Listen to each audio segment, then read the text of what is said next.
Hello everybody, welcome to the Bodybuilding Legends Show. I'm your host John Hansen and we are broadcasting live out of the Powerhouse Gym in downtown Tampa, Florida. Our guest this week on the Bodybuilding Legends Show is Rich Gaspari, the Dragon Slayer. Rich was one of the best bodybuilders in the 1980s. He took second place to Lee Haney 3 times at the Mr. Olympia from 1986 through 1988, and he was the first Arnold Classic winner back in 1989. We're going to talk to Rich about his early beginnings in bodybuilding, how he got started training, his years as a teenage bodybuilder, all the way up to the national level. Rich was one of the youngest pros ever, winning the Mr. Universe at 21 years old. So we're going to talk to Rich about his experiences in the sport of bodybuilding. He's had a very extensive career and a very rewarding career. So let's take a short break to hear from our sponsors, and when we come back, we're going to be joined with our interview with Rich Gaspari. We'll be right back with the Bodybuilding Legends Show. Be sure to check out NFE, No Freaking Excuses, All Natural Warrior Supplements, offering pure isolate, whey protein, essential multivitamins, thermogenic fat burners, all available at NFE.com and Southern Muscle in Brandon, Florida.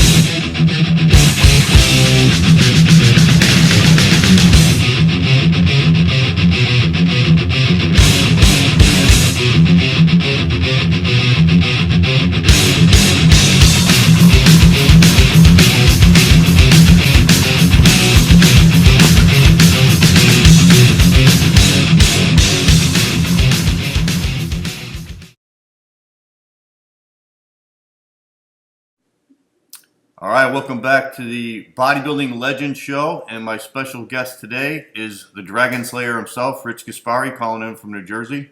How you doing, Rich? Great to be here, John. I love it. Yeah. Glad to be able to talk to you. Yeah, great to have you on the show. All right, Rich, well, let's talk about your bodybuilding career. Let's go to the very beginning. You and I have been friends for several years now, and I think I've told you this, we're the same age, and I think we both started training about the same time at 14 years old, 13 years old. And we both were inspired, I think, to become bodybuilders from reading the comic books when we were younger, and we both liked the superhero comic books. So talk about that, Rich. Talk about how you got started in bodybuilding. And I remember once you told me that I think you had mono even, right? When you were younger and you started off, you were really underweight. Yeah. First of all, go back to like when I was 11, 10, 11, 12. I was a big fan of the comic books, and I got to read the comic books. Like my favorite, of course, was the Incredible Hulk. Was that guy with the most muscle? Right. And I loved like reading these comic books. It's really funny. As a kid, under my bed, I want to be the Hulk. I would write underneath my bed. My parents showed me like where I'd write. When I was like 6, 7, 8. Where I would write this thing because I was intrigued by muscle. My dad was a Mason, so although he wasn't a bodybuilder, he had genetics like me. I think if he was a bodybuilder, he would have been also a great bodybuilder. But he was ripped, veiny like me. He had the same genetics, abs. Mm-hmm. So when I looked at my dad, I was always intrigued by how he had so much muscle, and he always say, "Just come work with me, for 10 hours out in the field picking up bricks and blocks." But that wasn't my thing. But going back as a kid, when I was 12 years old, one of my friends, I went down to his house, was playing with, with this kid.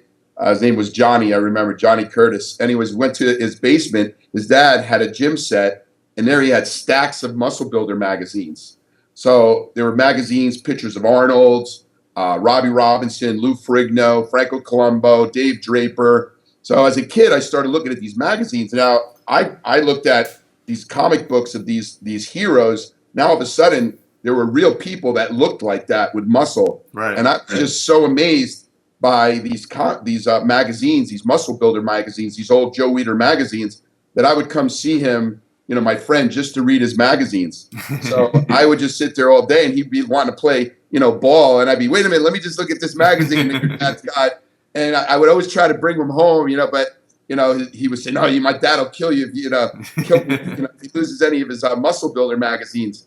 So I really got into it by reading Joe Weider. Again, inspired me by his athletes. Seeing like I said, my heroes back then were Arnold. It's funny because Arnold had these little training manuals. His name was Arnold Strong. Right. He didn't have Arnold Schwarzenegger at first, and I saw these courses that he was selling, and then I saw Lou Ferrigno, and then I identified more with like Franco Colombo because he was Italian, and I said, "Wow, my parents are Italian. He's Italian. Lou Ferrigno's Italian." So for me, it was like just amazed to see these guys look like the way they did. So that just got me inspired to one day want to be a bodybuilder, but I was still too young. So I started training when I was about 13 years old. And when I started, I was next to a college, Rutgers University. Okay. It's a Jersey college, but Rutgers, they're a pretty good college. I've heard of them. Yeah. Yeah. So I'd actually sneak into the gym at 13, and you had this big gym. So me and my friend from high school, we were about 13, 14. We'd take our bikes and get in the back, and it was just this big, basketball gymnasium, and in the corner they had weights. So that door was always open during the spring. So I'd sneak in and lift weights until I got caught, and then they threw us out. So then I had to get a weight set, where I asked my parents for Christmas, "Can you get me a weight set?" And they got me, one of the old weight sets, the York barbell sets, right. Which I bought a book by a bodybuilder named Tony Randall, if you recall. Yeah. Tony Randall was back, I guess, in the 50s, but he had this book out, and it was like a how-to book, but it was a book that, this guy was really obese or really heavy. He went from being real heavy to becoming Mr. Universe. So I also followed his courses when I was 14 years old. I started following his courses also, with the weights that I had at home. Okay. No, yeah, we just did an interview with Mike Katz last week, and a lot of people may not understand this today because there's so many health clubs out there, and there's so many huge health clubs. But back like in the 70s, when you and I were kids, there weren't too many places to go to work out. There weren't even hardly any gyms around, right? Well, that's funny. What you're saying is because I come from this, town in New Jersey. New Jersey's not it's a suburban town. I don't live in the city, but there was a gym in this town near me when I found out. It was a gym, this dingy gym in the basement called Health and Strength. It was a hardcore gym. So at 14 years old, I found out about this gym. So I took my bike there because one of these other guys in school were training there. So this guy, his name was Paul DeRugio. I remember his name. So he was built, and I said, "Where are you going, to train?" And he told me this Health and Strength. So I took my bike there, and this was like one of those hardcore dingy gyms in the basement. All these guys were powerlifters, bodybuilders. And when I was 14, I joined that gym. That's where I learned a lot on bodybuilding because I was called Mr. Question. I'd ask everybody there, what do I do to build my arms? What do I do to build my chest? And I was very, very just motivated. I actually got to see my first bodybuilder. His name was Joe Spooner. I don't know if you know who he is. Oh, yeah, I remember him. Yeah. Joe Spooner, he competed in, I guess, the Dan Lurie organization, not the IFBB NPC. But he was this Caribbean guy with this little waist. He almost had a physique very similar to Serge Nubret. Yeah. And he had 20-inch arms. So when I got to that gym, it's the first time I got to see a real bodybuilder, and I was just like, "Oh my God, this guy's a living superhero." Yeah. And then I watched, I was in the gym, I was watching him train to see what he did to get himself to look like that. So he was another like inspiration to me to get built. Until when I was actually about the same age, I got to see my hero that was in those magazines, Arnold Schwarzenegger. Arnold Schwarzenegger was appearing at a local mall. And he was signing the book. I think it was the this first book? The Education of a Bodybuilder. Yeah. So I went there with my bike. First of all, I had no money, but I went there as 14, rode my bike there, waited in this long line because by then it was already 80s. He already did Conan. He was already a famous actor. And I got to the line. I had this scrap of paper and I put it in front of him. And I said, Arnold, one day I want to be just like you. I want to be a pro bodybuilder. I want to be the best bodybuilder in the world. And I said this in my speech when I got the Arnold Schwarzenegger Lifetime Achievement Award. And I remember his words. He goes, you need to train hard, eat right, and even yourself. And I took that paper and I go, okay, I got the words of wisdom from Arnold Schwarzenegger. I'm going to go back and I'm going to, really train hard, and eat, and try to build my muscle. He was a great inspiration to me. And, on the way, as 14 years old, I got to meet bodybuilders like Boyer Coe and, Dennis Tenorino that came to visit and do seminars in the local gyms. Gyms from that, when I was trained at 13, 14 was the late 70s. Then by the early 80s, gyms started popping up more and more. Yeah. Now, when did you do your first contest, Rich? When you were like 16 or something? I was 16 years old, and that Health and Strength, that gym that I talked about at 16, this other guy, this Paul DeRugio, he was the guy that got me, that I found out about this gym, and he was the one always like chastising me, say, you can never beat me, you're nothing. So I know he was going in this show called the Physique. It was called the Physique 80, or I think it was the Physique 79 or Physique. I was 16 years old. He was 17. Mm-hmm. I decided to compete in this show because I wanted to beat this kid. So I went into the show, and I came in 5th place on a teenage show at 16 years old. He didn't play. So although I didn't win the show, I got to beat this kid that was like, that we had this rivalry for. Right. And then he had great respect for me, because then he was like, wow, you are pretty good, because he saw me, and I didn't know what I was doing when I competed in my first show.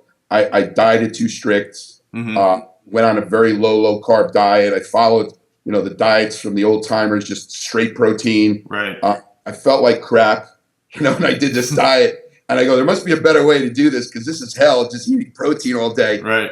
Little by little, I figured out my body.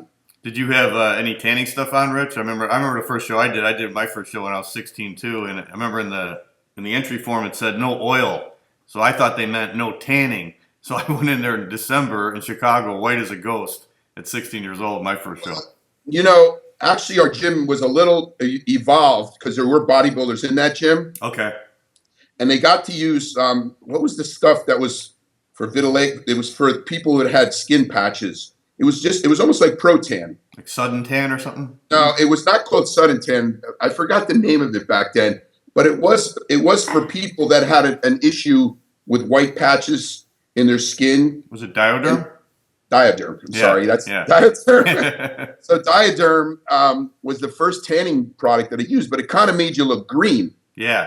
Used it. I mean, you painted yourself and you had a tinge of green to it. Little did I know that was an applicator. You're supposed to wash it off. But I didn't know that then. So I painted myself with this color and I actually mixed in iodine. Yeah. Because back then, you put iodine because it had a little bit of redness, a red tinge to it with the Diaderm, and it gave you a better color. So I competed in the spring, about April. Of course, you can't lay out in New Jersey in April. Yeah. I had to use this Diaderm and then baby oil with putting iodine in the baby oil, and that's what you rub on yourself, because that's what I saw the other guys in the gym do. So I did have some color, although I was a little green. I ended up looking like my hero, the Hulk, going into my first couple shows. How did your physique look in your first show, Rich, at 16?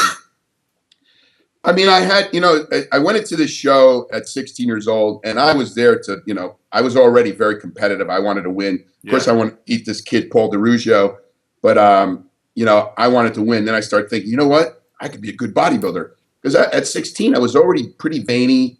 I had that vascularity, and I had good abs. I always had good abs. And my legs were, one of my strong points right away. I mean, when I was 16, 17, I was already squatting 405 and doing some crazy stuff on leg press, 10 plates. So I saw that I had potential. But of course, at 16, my waist was a little thick. My shoulders needed more muscle on my caps. My arms needed more, just more roundness. So there need to be work, but there was potential. So when I didn't win, I went up to a couple of judges and I asked them, and the judges were like, well, he goes, how old are you, kid? And I go, I'm 16. He goes, you got a lot of time. Don't worry about it. He goes, go to your next show. So this show called the Physique, it was a New Jersey show called the Physique. Okay. You know, it was 80, 81. So anyways, you know, I decided, okay, I went into that show and I wasn't going to go any other show until I won that show. Okay. So a teenage show. So a couple of years later at 18 years old, you know, 17, I went into show, came in third. Then at 18 years old, I competed in the physique. And when I went into the physique, I think it was the physique 81, I ended up winning the overall, winning the show. And it was funny because they kept telling me to go into the open because I was that good. I had the potential to look that good. And now the kid who's in the heavyweight went into the open, won the overall in the men's division, but he couldn't beat me as a teenager. So they knew, you know, the judges kept saying, go into the open. And I go, I can't go into the open. I can't go against 30-year-olds. So when I knew that I beat this teenager that won the open, that I had potential and beat bodybuilder. And I was at 18 years old. And then by the time I was 19, I started competing in the teenage. It wasn't a Teenage America. What happened was I ended up competing in called the America's Cup, which is run by a promoter called Lou Zwick, you know who he is. Yeah. He still runs shows. He convinced me to go into a show instead of going to Teenage America, which I should have done. Yeah. Won the America's Cup. Went against one of the bodybuilders that became very, very well known for being. Now I can't recall his name because I'm black. I can't think, but he was a big, you know, a black guy, but really, really big. He was my age, a teenager. You're talking about Victor Richards. Yeah. So Victor Richards went into this teenage show against me. Now I was ripped and shredded. It was 188. This kid was 230. Okay. You know, so everyone said Victor Richards is going to win this Teenage America's Cup like nothing. Yeah. Went to the show, I smoked him because I was in shape. That screwed up his head so bad because he goes, how can this smaller guy beat me? And I said, you're fat, Victor. You're fat. You told him that? Yeah. So we almost had this fight backstage because he goes, how did you beat me? But, you know, we ended up becoming good friends after that. It's funny because he had the deepest respect for me because I beat him in that teenage show. Yeah. Never beat him again. And then he noticed as I climbed up the ranks into the pro division, you know, Victor always says, that guy screwed up my head because he beat me as a teenager, you know?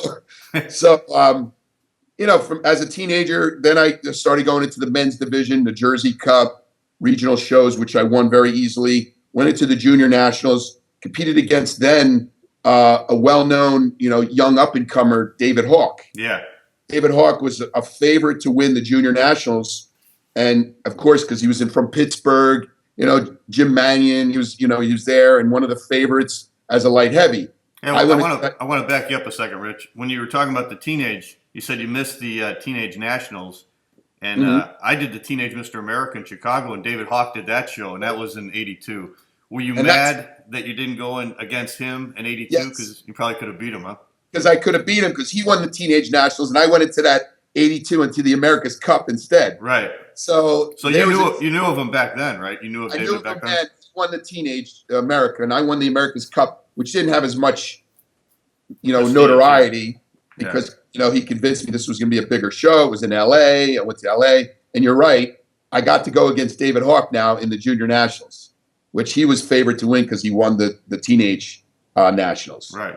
Went into the junior nationals. David was a good teenager. He was really good at that age. He was actually a very good teenager. He was a good bodybuilder. Yeah. As a national bodybuilder, he was pretty. You know, he was really good as well. And then we finally had this rivalry in the junior nationals because, like I said, he won that teenage show that I didn't get to go against him. In which in the junior show I beat him. Yeah. And that year, that same year, went to San Jose and went into. Hold on one second, Rich. I want to talk about that. The junior nationals now, that was 83, so that was only the second one they ever had, right? Because Lee Haney won the first one in 82.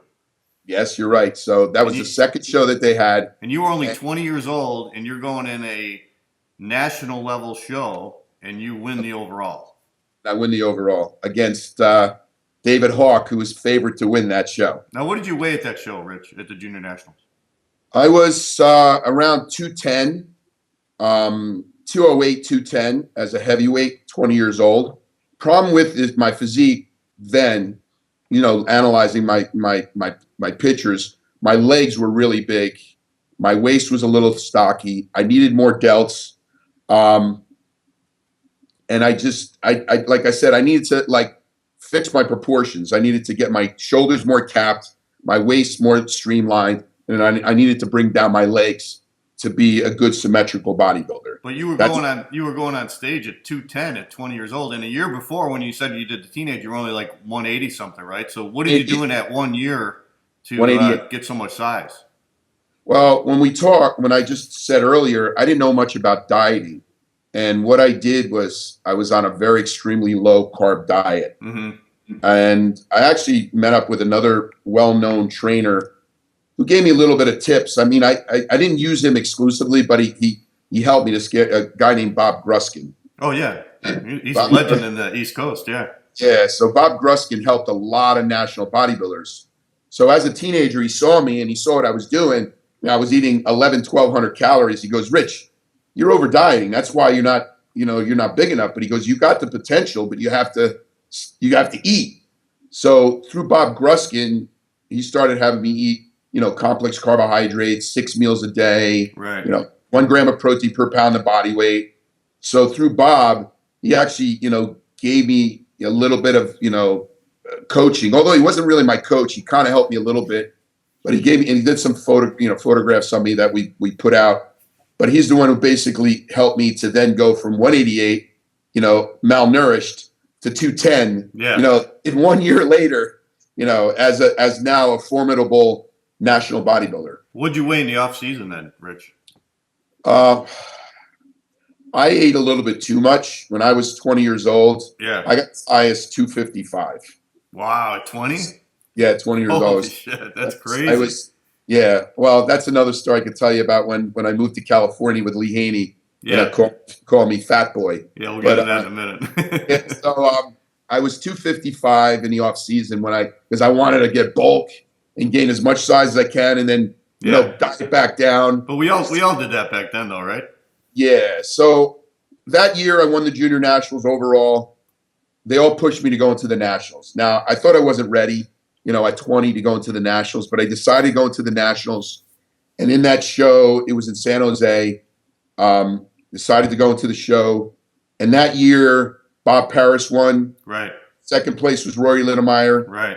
Third place was Mike Christian. Right. Fourth place was Matt Mendenhall. And fifth place, I can't recall, was Rich Gaspari. Yeah.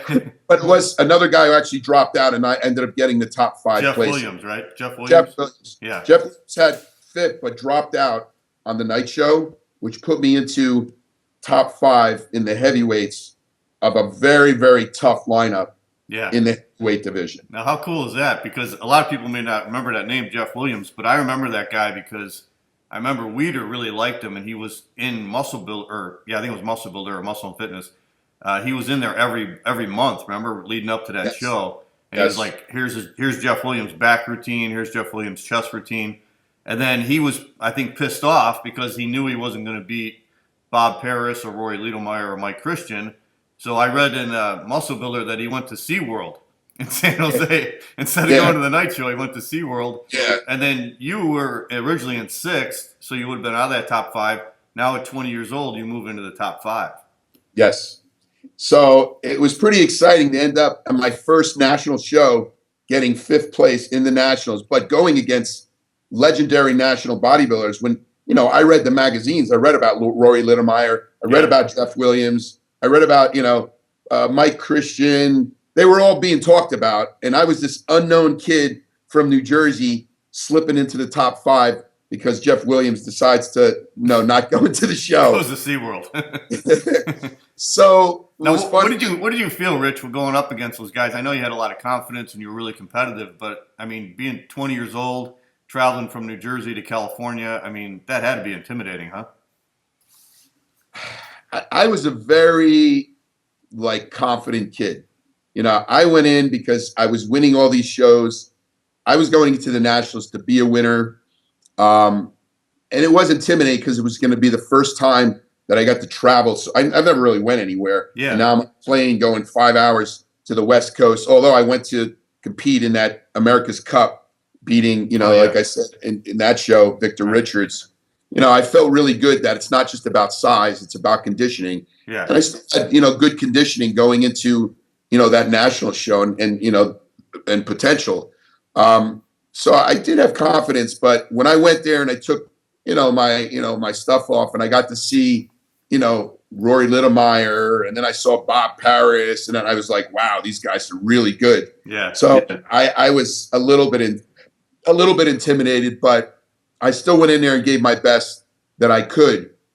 So, I mean, it was a great feeling. And that's where I got to meet Ed Connors, who was the owner of Gold's Gym that had a bunch of Gold's Gyms.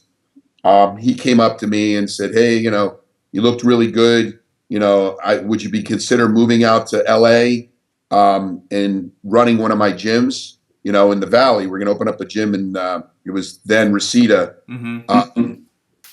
So for me now, I was actually going to Rutgers University in college, was a pre-med student, now going into the Nationals, coming in 5th. So then I had to decide, it was 2 years into college, saying, should I move out to LA and take this gym as a manager of a Gold's Gym, take this job, and then pursue my career to be a bodybuilder? I wanted to win the Nationals. Right. So I went to my parents, and of course they were old school Italians from Italy, and I said, Dad, I want to take a leave of absence from school, and I want to take 1 year off. I want to move to LA. I want to pursue my dream to be a pro bodybuilder. And they go, what are you, nuts? What are you talking about? You want to be a pro bodybuilder? What is a pro bodybuilder? I said, well, I start showing them magazines. They know I was competing. He goes, you can make money doing this? I said, if I turn pro, I could be like Arnold Schwarzenegger. So, they wanted to see me happy. And I said, listen, if I don't win in 1 year, I'm going to come back to Jersey. I'm going to finish school. Okay. So I that was my, that's what I said to my parents. And that was my promise to my parents. Just please give me 1 year. Yeah. So they said, okay, move out to LA. So now, Rich, who were your, besides Arnold, who were your idols like that were currently competing at that time? Because, I mean, the NPC was pretty much new, and professional bodybuilding wasn't as advanced as it is today, where it's more structured and everybody wants to get their pro card. And, but back then, the IFBB was really just starting really to expand its pro division, Well, I was like anybody else that back in the day, your information came from the magazine. So yeah. Joe Weider's magazine was the more prevalent magazine. So who were my heroes? Tom Platz was one of my heroes. Danny Padilla, was one of my heroes, because now these guys were, shorter, a little shorter than me, shorter or close to my height. Back then, Samir Banu, they were all in the 80s. And then I saw guys like Berto Fox that I was impressed with. Yeah. Rob Robinson, although I didn't have the same look like him, I was very impressed with Robbie Robinson, because he was just a freak to me because of his bicep peaks and his little waist. And, his double bicep to me was the best ever. Yeah. So those are guys moving to LA that, and I was going to get to see my heroes and train in the gym. So I moved out to LA, 20 years old. And for the first couple months, the gym wasn't ready. I got to live in Venice Beach. So living in Venice Beach, I got to train, of course, in the Mecca. Now I was 20 years old, trained in the Mecca. And to me, it was just like the greatest experience in the world. I was like a kid in a candy store, seeing pros everywhere. And I got to see these guys that I read in the magazine. Although they didn't compete, they became very famous, the Barbarians. Yeah. And I was doing legs one day, and I was doing some crazy leg workouts. I could do, 405 for, 40 reps. Wow. Some crazy stuff all the way down to the ground. I was always kind of follow or look at Tom Platz's workouts and try to follow those workouts. Yeah. It's crazy. You could do reps all day, with squats. So you know what? I did this workout. So one day, one of the Barbarians came to me and said, hey, I'll work in with you on legs. And they weren't known for their legs. So I forgot which one I did it with. So I did legs with one of the Barbarian brothers. I got to the point, I started pushing them, and I kept adding more weight. So the one time, what I did is I did the 405, and I did my 40 rep 405, to show up in the gym. So I would do them all. And then I got to like 30, and I made believe I was struggling. And then I just went 9 more, boom, boom, boom, boom. And then on the 10th one, I go, this one's for you. I went all the way to the ground, stayed there for 3 seconds, brought it up and threw it on the rack. He looked at me, he go, who the hell are you? So I go, I'm Rich Gaspari. I go, the next national bodybuilding champion.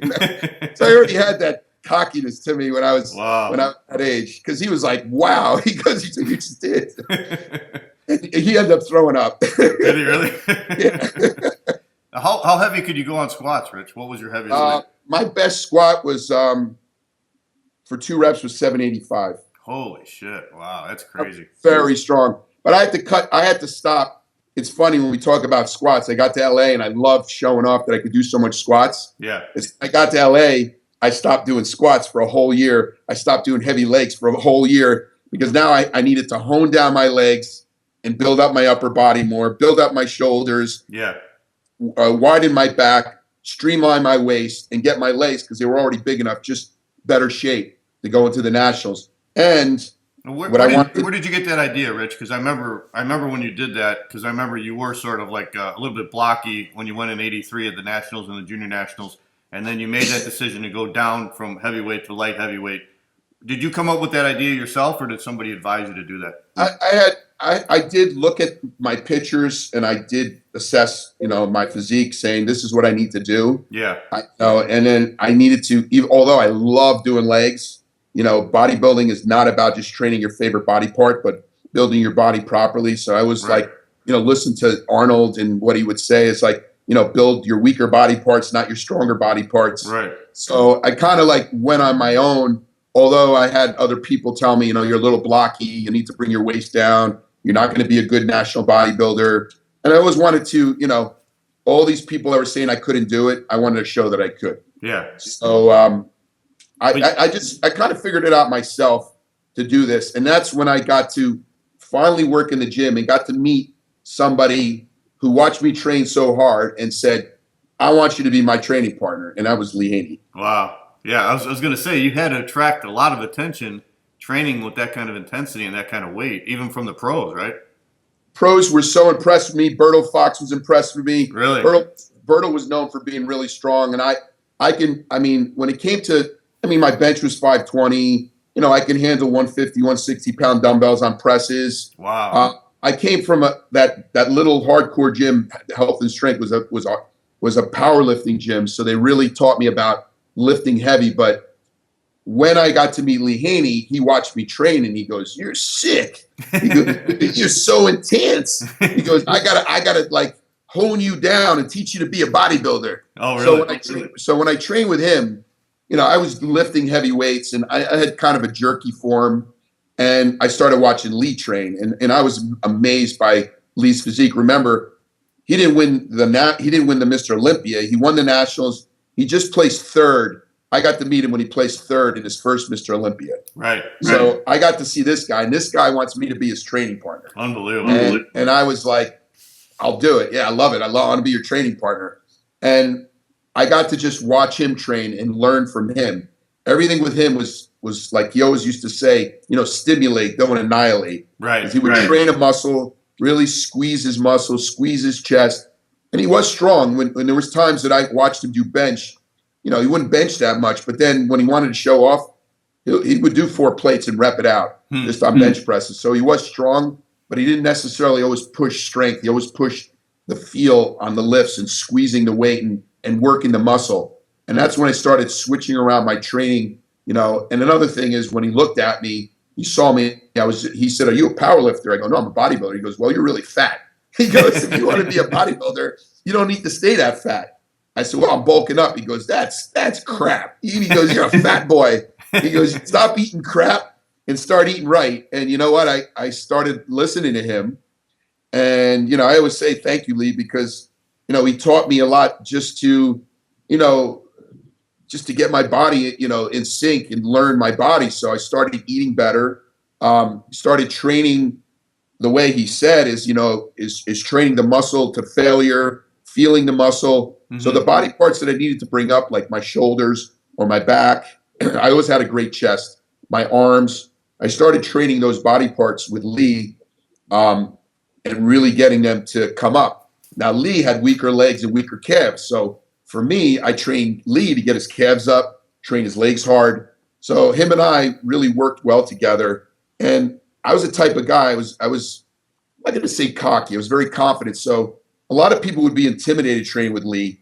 I would push him because I would do something and push him on a weight, and he'd get mad because he had respect that I was like this guy who would push him hard. Yeah. And that's why he wanted to train with me. I wasn't just there like a puppy dog. I would, sit there and challenge him. And we both just had this great synergy when we trained together. And that was 83 going into my first nationals and Mr. Universe.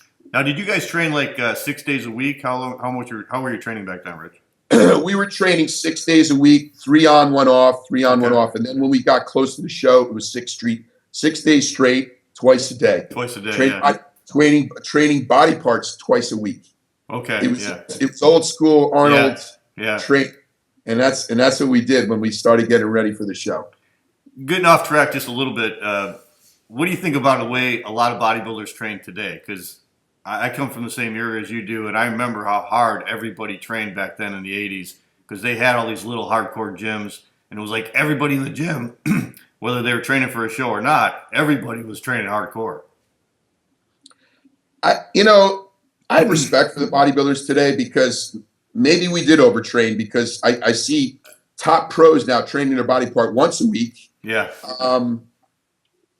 I do believe if there's weaker body parts, you could train it twice a week. But I've watched now guys grow, athletes that I had like Flex Lewis train once a week. And now I watch guys like, Branch who trains once a week, but really, really hard. And maybe we were training, overtraining back then. I mean, I didn't feel that way when I was younger. I mean, now to try to do twice a week a body part at my age is a little hard to do. Yeah. And now I train 5 days a week, do my body parts once a week. But I mean, just the training intensity too. I mean, doing 40 reps with 405. I mean, that takes a certain amount of hardcore intensity. Guys don't do that. And I mean, I've seen guys really train hard. Like I'm very impressed with, Branch is one of my athletes. He's a hard training guy. Yeah. And, and I push him at 50. I'd sit there and train with him in the gym. Now I'm really still strong on shoulders. So I get to push him. He's amazed at how strong I am. And he goes, damn, at 50, you're pushing me. I push him. And I started slowing down a little bit because I started getting injuries. That last work that I did with him, I was doing 110 on front laterals. And I pulled my brachialis muscle. And I said, you know what? I can't do this like crazy. I'm trying to keep up with these guys. Right. No, I think the intensity we had back then is so much more. And I tell these bodybuilders, shoot, if I train with you, in my 20s, I'd kill you. I'd kill you. And they laugh. That's what I tell the young guys in the gym too. It was a totally different mindset, to train a muscle and just to train it to just total exhaustion. I mean, I trained for Olympias where the blood vessels in my eyes would burst. Yeah. From the type of training. I don't know if that's good for you, but that's how hard I would train. Right. All right. So now you and Lee are both training then, and he's, like you said, he's training for the Olympia because he took third the year before, and you're training for the Nationals because you got to win now because you told your parents you'd be back if you didn't. So you go into the Nationals now as a light heavyweight. What did you weigh for that show, Rich? Well, again, I trained so hard, and I felt I did over diet. I ended up going into the Nationals, totally different package from when I won the junior Nationals 210. I go into the Nationals at 189. Okay. So now a totally different physique, more symmetrical, little waist, but I felt a little flat. I went into the Nationals flat. Going to that show that year, a guy who came in second was almost, I think, 2 years in a row was Moses Maldonado. If you remember, light heavyweight. Yeah. That was the guy that I felt I needed to beat, Moses Maldonado. Then there was a couple other guys. I can't recall all the names. Tom Terwilliger and J.J. Marsh. Tom Terwilliger was one of the guys. Yeah, J.J. Marsh. J.J. Marsh, who came in that top 5 slot. So it was J.J. Marsh, myself, Tom Terwilliger. Those were the top guys that went into that Nationals. Yeah. When it's the show, it was funny. J.J. Marsh, Tom Terwilliger, Moses Maldonado all got first place votes. I didn't get any first place votes. I got straight seconds. And I went into the Nationals. Winning the Nationals, you win by the lowest score. Right. One first place vote, winning the Nationals. Because because I had the lowest score. Yeah. Not getting one first place. Yeah, I remember reading that. I wanted to ask you if that was true because I remember reading that in the magazine. Which, you know, I felt I could have went into that show 190, 195 easily if I was fuller. I just kind of over dieted going to that show. And if I think about it, went where I should have been, I would have won it easily. But still on my shape and symmetry and conditioning, like I said, straight seconds, and I was able to pull it off and win that show. Right. 2 weeks later was the Mr. Universe. Yeah. Now, back then, which is different from today, you win the nationals, you win your class, you turn pro. Back then, you win your class, even if you win the overall, you have to go into the Mr. Universe, and you got to win Mr. Universe. If you don't win Mr. Universe, you got to go back into the nationals again. Right. You know, so that's what happened to Moses Maldonado. He got to go twice into the World Championships. No, he didn't go. No, he didn't go. He won, I think, once, but he didn't get to win the World Championships. I get to go to the World Championships, which was then in Las Vegas. Now, for those 2 weeks, I started eating, you know, because I saw I was kind of flat. And I started eating, you know, going into the show because Lee goes, "You're too flat. You know, you're dehydrated. Just get yourself a little fuller." So I started filling out. So I went into the universe. From 189, I went into and I think I should have been bigger. I was 192. Okay. So went into the Mr. Universe light heavyweights at 192. Feisty young American here from New Jersey again. And he's playing to the crowd right away. He has it, and he knows it. Rich Gaspari, the United States, has got a good routine going. You know, he's young, Chris. He's only 19. 19, isn't that sick? 19. Imagine him at 25. He's got that smile. He's got that charisma. Very animated. He's sure of himself. He has an assuredness about him. He goes into the launch pose very easily. Without looking down, if you notice, he did not look down on the floor. He knew where his footing would be. He just did it. Very hard. What I've seen thus far, the first four, like Gaspari and Romulus, the last guy we saw. Tough. Very tough. Calf, thighs, upper body. You have to really be competitive to be a bodybuilder. Yes, you do. It's really against yourself. You compete against yourself. You compete with others on stage, but it's really against yourself, your own progress. For the layman looking in that wants to keep that middle down, what about isometric in the stomach? I've heard you stop at a stoplight, you pull it in until it turns. Oh, you were telling me about that. A friend of yours does that? Yeah, that's good. It's a reminder. Every time you flex something or contract it, you're increasing that muscularity and you're burning fat, really. You're burning calories. It's true. All right. So he'll be coming off. We'll get a chance to visit with you. That year in the Nationals, the overall winner was Mike Christian. Yeah. So he beat me in the Nationals. We go into the Universe. Again, another guy was favored to win was this guy named Romulus. Yeah, Joseph Romulus. Yeah. Joseph Romulus was from Germany. He was the favorite to win, the Mr. Universe. He was a big dude, right? Big, thick guy, but really blocky waist. Right. Now, I ended up being a lot more symmetrical than him, and this guy was just a blob of muscle. So going to that show, he's favored to win.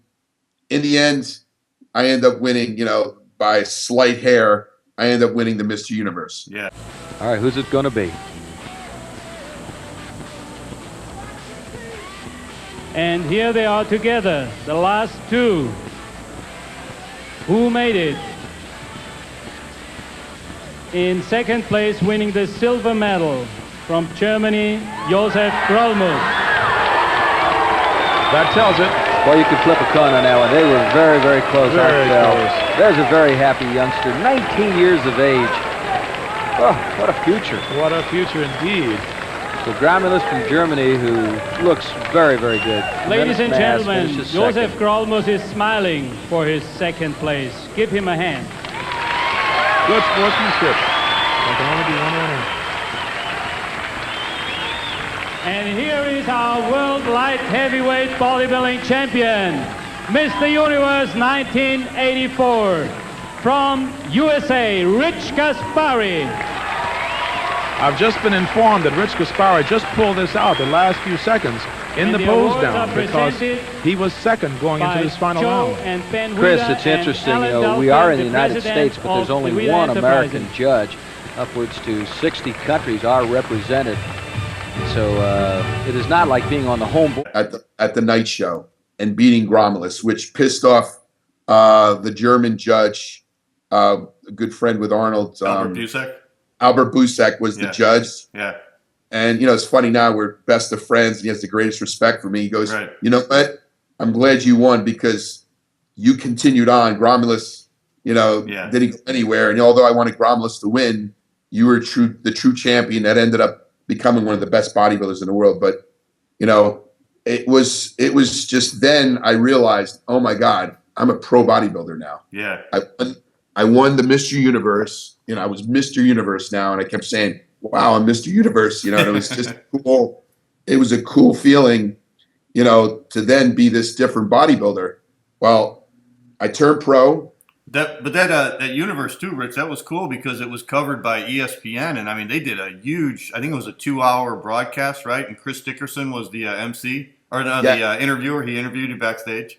Yes, so it was Chris Dickerson, who also Mr. Olympia, and I was, like I said, this young aspiring kid, just turning 21.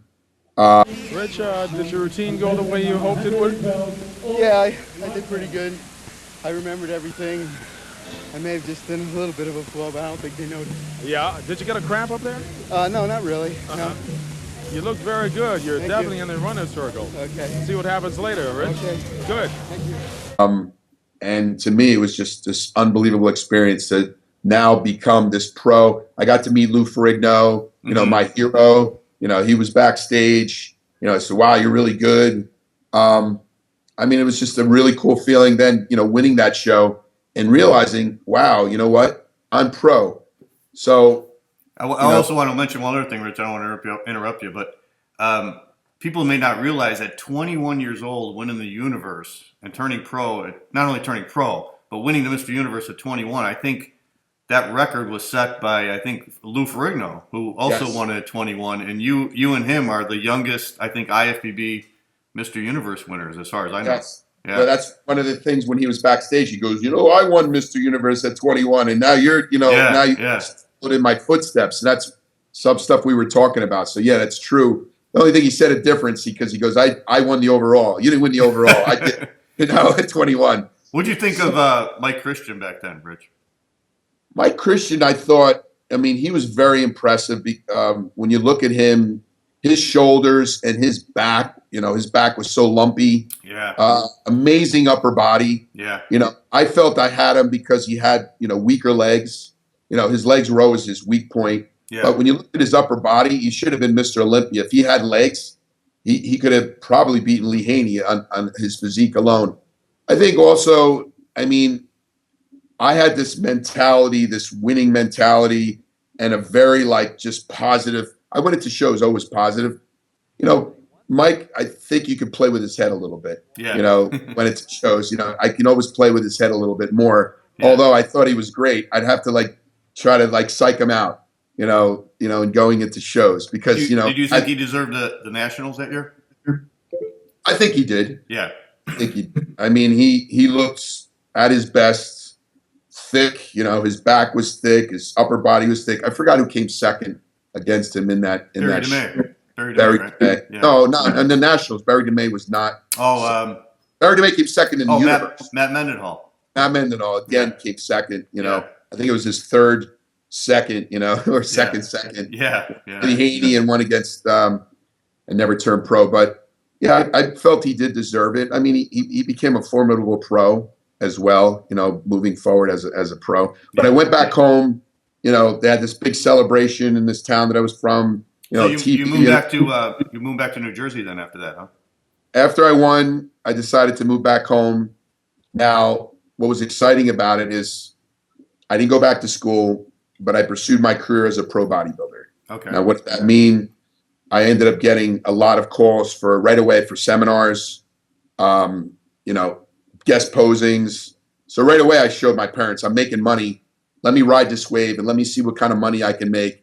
And, I'll do this for the next, year or two, whatever this is, and I'll go back to school. Now, Well, what was the general feeling about you as a pro, Rich? I mean, did people take you seriously? I know you made a huge transformation in '85, which we'll talk about in a second. But when you first turned pro at that universe, did people say, "Oh, this guy's going to be an up and comer," or were people just sort of overlooking you? everybody overlooked me. I had every writer, Bill Dobbins, I made him eat his words. And a lot of the writers just basically said, this guy's a one-hit wonder. Mm-hmm. He's going to be the universe, and then he's going to be gone. Yeah. So those guys didn't realize that I was a heavyweight at one time and that I could put on mass. But now that I had the symmetry, all I had to do was put back on the mass. So like you said, no one thought that I would be a formidable pro until 1985 at the Night of the Champions. Right. So went back home, and it was funny because Lee Haney moved to Georgia. I moved back to New Jersey. Lee Haney already saw that, you still got the eye of the tiger, because we trained afterward when he won his Mr. Olympia. I was still training with him, and I stayed in LA, a couple months afterwards, and then said, I want to go home. He wants to go home. I said, we could do all our, publicity and stuff, get to LA for, take pictures and go back home. He knew that. He goes, you have the eye of the tiger. He goes, I know you're going to be something as a pro. So I started training, and it's funny. You remember I was 188, but normally my weight was like 210. Right. At 188, I had a different shape now, bigger shoulders, better back, better arms, streamlined legs. I started filling out now going into this Night of the Champions. Well, I went into this Night of the Champions at 210, but a wholly different physique. Oh, yeah, you were freaky. So I went into this show, and it's funny. I get backstage, no one knew who I was. They don't even recall that I was this guy who won the universe. But then I took my stuff off, and they're like, who the hell is this guy?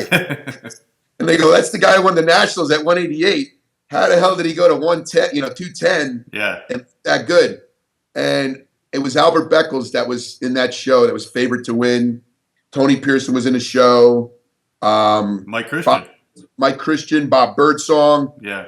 Favorites to win was, of course, Albert Beckles, Mike Christian, Bob Birdsong, and then this unknown guy, Rich Gaspari, goes to the show and just takes everyone by surprise going into that show where I pushed Albert Beckles really hard. And actually, when he won the show, everyone booed it because they felt, I should have taken that show. I thought you should have won. I thought you should have won based on the pictures.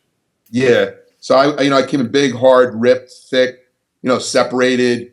Albert was Albert, great bodybuilder. But again, I was this new up and comer, and, they just knew that Night of the Champions put me on the map. Yeah. That's every magazine wanted to write about me, from Bob Kenny to Joe Weider to everyone said, here's the favorite for the Olympia now. Yeah. I go, you were on the cover of Flex too, weren't you, Rich?